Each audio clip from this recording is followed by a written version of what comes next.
Bismillah ar-Rahman ar-Rahim. In Surah Al-Ma'idah verses 25 and 26, Allah says, Musa alayhi salam pleaded, "My Lord, I have no control over anyone except myself and my brother. So set us apart from the rebellious people." Allah replied, "Then this land is forbidden to them for 40 years, during which they will wander through the land. So do not grieve for the rebellious people."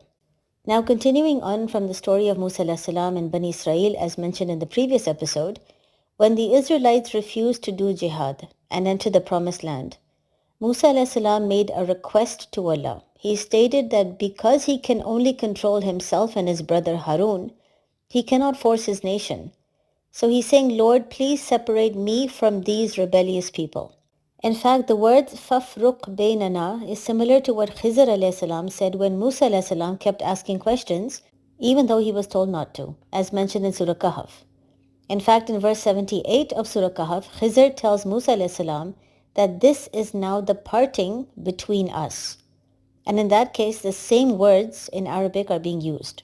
So in reality, what Musa alayhi salam was asking was that, "Allah, I don't want to be with these rebellious people anymore.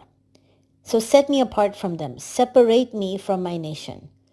It was as if he was asking permission to just leave his nation. He was tired of them, and now he just did not want to be with them anymore. Now, of course, knowing Musa alayhi salam's nature makes it easy to understand his reaction. Every prophet has his own unique personality. Musa alayhi salam was known for being aggressive, particularly if he saw an act of injustice, as explained in the Surah Baqarah series. As a prophet, he loved to motivate and encourage those with weak iman, but he would get angry at Muslims who would deliberately challenge Allah's commands, not caring about the consequences. Such an open act of defiance towards God angered him. In fact, that is why he reacted with aggression as well when he saw his nation worshipping the cow, as we saw in Surah Baqarah. He dragged his brother by his hair in rage at why Harun was not able to stop the nation from committing shirk. So the same anger can now be seen in this verse. But Allah's response to Musa alayhi salam is extremely interesting. Allah tells Musa that the nation will be punished for 40 years by not being allowed to enter the Holy Land. They will have to wander throughout the desert. But that's not what Musa alayhi salam requested. Musa alayhi salam requested separation. Allah is giving the nation a punishment, but there is no mention of Musa being allowed to leave the nation. In fact, on the contrary, Allah ends the verse by telling Musa alayhi salam, "Don't grieve over the defiantly disobedient people." So what does this mean? And if the rebellious nation has to wander the lands for 40 years as a punishment, doesn't that mean Musa has to suffer too? He isn't being allowed to leave them, so clearly he will have to wander with them throughout the desert for 40 years. So how is this fair?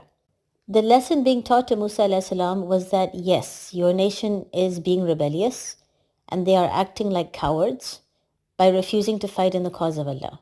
But not all of them are defiantly disobedient. Some are, the rest just have weak iman. So your anger and grief towards the defiantly disobedient should not cause the remaining to suffer. They still have love for Allah in their hearts. They are just weak. They just need some more training. That is why Allah says, "Don't grieve over the stubborn and defiantly disobedient, because your grief and disappointment at them will cause you to become disappointed at your entire nation, and that's not right. That's not fair." Some people are definitely stubborn and they are extremists, but others just have weak iman. So if you become biased against the entire nation because of a few defiantly disobedient people, that means you are taking away a haqq, you are taking away a chance that everyone in the nation could have been given to be guided towards the right path. In fact, this is an example of group conformity. At times there is pressure to conform to the group. Do what the rest are doing. Say what the rest are saying, even if you believe it's wrong. So naturally, when the chiefs of the 12 Jewish tribes and other prominent figures raised their voices against struggle and against jihad, the rest felt the pressure to agree. Besides, as we have explained in the previous episodes, fear is contagious. It's easy to spread fear amongst a nation and convince them not to fight. It's difficult to spread courage in a nation to convince them to fight. Therefore, Allah knew that some of the Jews were definitely hypocrites. They were spreading fear and rebellion in the group. But the rest were just people of weak iman. They were not rebellious. They were not bad people. They just needed to learn tawakkul and taqwa. It would be unfair to take that opportunity away from them, the opportunity to walk on the path of Islam and gain Jannah just because of a few stubborn and disobedient Jews. And of course, the best means of inculcating tawakkul and taqwa is by putting people through extreme hardship. As mentioned in the previous episode, ease makes us weak, greedy for dunya, distracted from our purpose. Hardship and struggle makes us focused. That is why whenever we embark on a journey filled with hardship, yes, we get exhausted, but by the end of the journey, we transform. We become a much better and mature version of ourselves with a stronger connection with Allah. So to help those with weak iman become focused, do tawbah, regain tawakkul and taqwa, earn Allah's forgiveness, Allah put the nation in a punishment of 40 years. But Musa a.s. being the leader had to be there with them. Being a prophet, he too could not give up on his nation. If Allah has not given up on them, then how can his Rasul give up on them? At that moment, Musa a.s. too was being taught the purpose of life. This is what it means to be a Khalifa.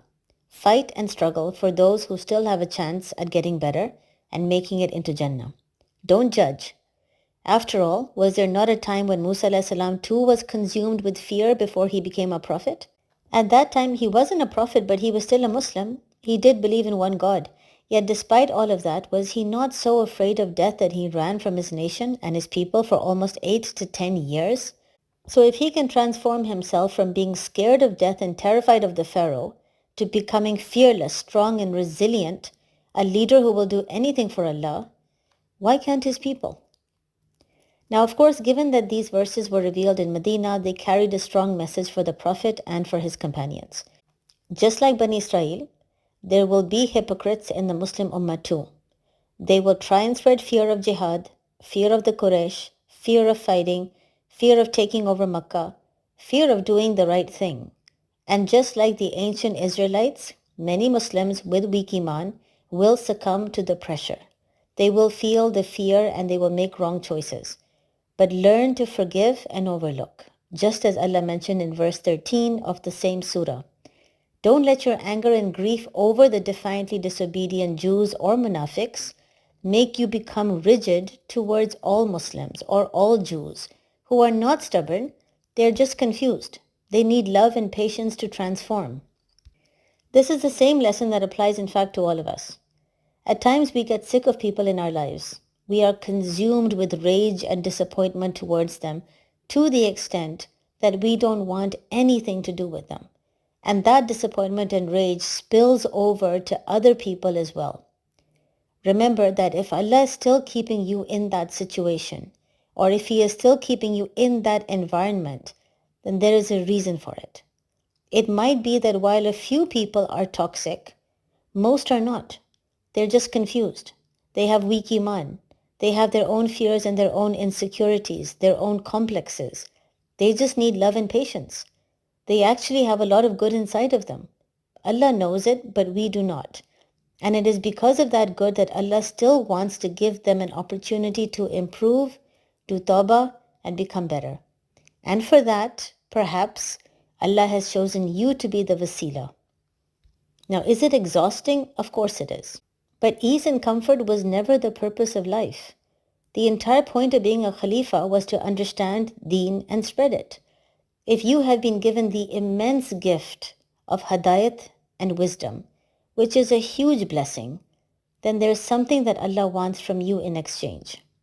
Use that wisdom and that Hadayat to help others. But don't help them by lecturing them, getting disappointed at them, losing your temper, wishing that you could just leave them. Give them love, positivity, words of wisdom, and lots of patience. Remind yourself that if you work hard to try and save them from the hellfire, you automatically guarantee Jannah for yourself.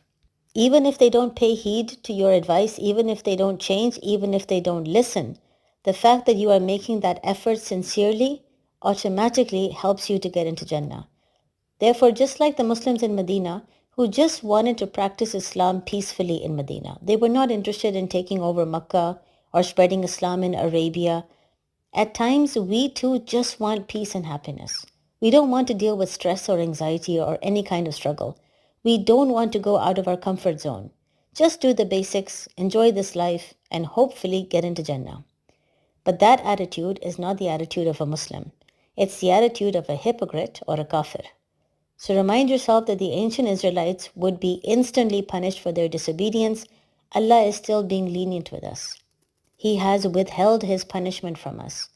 So make sure that you understand the entire purpose of life. When you have to face struggle, don't get exhausted and run away from it. Don't complain and hate your life. Understand that there's a reason Allah has put you in that struggle. So fight. Assalamu alaikum.